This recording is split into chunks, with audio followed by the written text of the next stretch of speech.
ജയ് ഹിന്ദ്. വിരമിച്ച സൈനികൻ യൂട്യൂബ് ചാനലിലേക്ക് ഏവർക്കും സ്വാഗതം. കമ്മ്യൂട്ടേഷൻ റീസ്റ്റോറേഷൻ സംബന്ധിച്ച് പലർക്കും സംശയങ്ങളുണ്ട്. കമ്മ്യൂട്ടേഷൻ റീസ്റ്റോറേഷൻ പീരീഡ് 15 വർഷമാണല്ലോ. എന്നാൽ പലർക്കും 15 വർഷത്തിന് ശേഷവും കമ്മ്യൂട്ടേഷൻ ഡിഡക്റ്റ് ആകുന്നു. അതിനുള്ള കാരണങ്ങളും കമ്മ്യൂട്ടേഷൻ കാലാവധി എങ്ങനെ അറിയാൻ സാധിക്കുമെന്നും ഈ വീഡിയോയിലൂടെ മനസ്സിലാക്കാം. കമ്മ്യൂട്ടേഷൻ എമൗണ്ട് തിരിച്ചു പിടിക്കുന്നത് 15 വർഷത്തേക്കാണല്ലോ. നമ്മുടെ പെൻഷൻ ആരംഭിക്കുന്ന മാസം മുതൽ 15 വർഷത്തേക്കാണ് കമ്മ്യൂട്ടേഷൻ എമൗണ്ട് റിക്കവറി ചെയ്യുന്നത്. എന്നാൽ പലർക്കും 15 വർഷത്തിന് ശേഷവും കമ്മ്യൂട്ടേഷൻ എമൗണ്ട് റിക്കവറി ചെയ്യുന്നു. ഇതിനുള്ള കാരണമെന്ത്? അതിനുള്ള കാരണം പേ കമ്മീഷൻ വരുമ്പോൾ, ഉദാഹരണത്തിന് 6ാം ശമ്പള കമ്മീഷനും 7ാം ശമ്പള കമ്മീഷനും ഡിക്ലെയർ ചെയ്തപ്പോൾ ആ സമയത്ത് പെൻഷൻ വാങ്ങിയിരുന്നവർക്കെല്ലാം അരിയേഴ്സ് ലഭിച്ചിരുന്നു. നമുക്ക് ലഭിച്ച അരിയേഴ്സിൽ പെൻഷനായ സമയത്ത് ലഭിച്ച കമ്മ്യൂട്ടേഷൻ പെർസെൻറ്റേജ് അനുസരിച്ചുള്ള ഒരു നിശ്ചിത എമൗണ്ടും അരിയറായി ലഭിച്ചിട്ടുണ്ട്. ഈ അധിക എമൗണ്ടാണ് 15 വർഷത്തിന് ശേഷവും ഡിഡക്റ്റ് ചെയ്യുന്നത്. എന്നാൽ ഈ തുക ചെറിയ എമൗണ്ടുകളായി 2ഓ 3ഓ പാർട്ടുകളായാണ് റിക്കവർ ചെയ്യുന്നത്.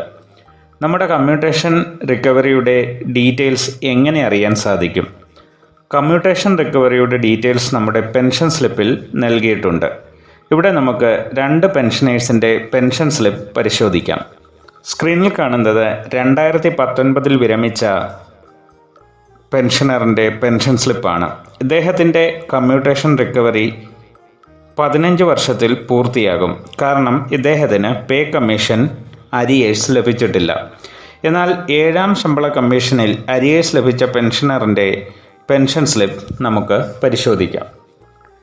2011 വിരമിച്ച ഇദ്ദേഹത്തിൻ്റെ കമ്മ്യൂട്ടേഷൻ റിക്കവറി എമൗണ്ടായ 3460 രൂപ 15 വർഷം പൂർത്തിയാകുമ്പോൾ, അതായത് 2 ഫെബ്രുവരി 2026 പൂർത്തിയാകും.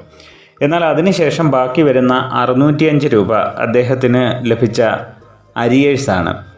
റിക്കവറിയായ 605-ൽ 415 രൂപ 2 ഒക്ടോബർ 2026 അവസാനിക്കും. പിന്നീടുള്ള 190 രൂപ 3 ജനുവരി 2029 അവസാനിക്കുക. കമ്മ്യൂട്ടേഷൻ ഡീറ്റെയിൽസ് അറിയാൻ പെൻഷൻ സ്ലിപ്പ് സ്പർശിൽ നിന്നും ഡൗൺലോഡ് ചെയ്ത് പരിശോധിക്കുക.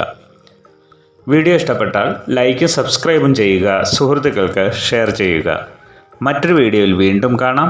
ജയ് ഹിന്ദ്, വന്ദേ മാതരം.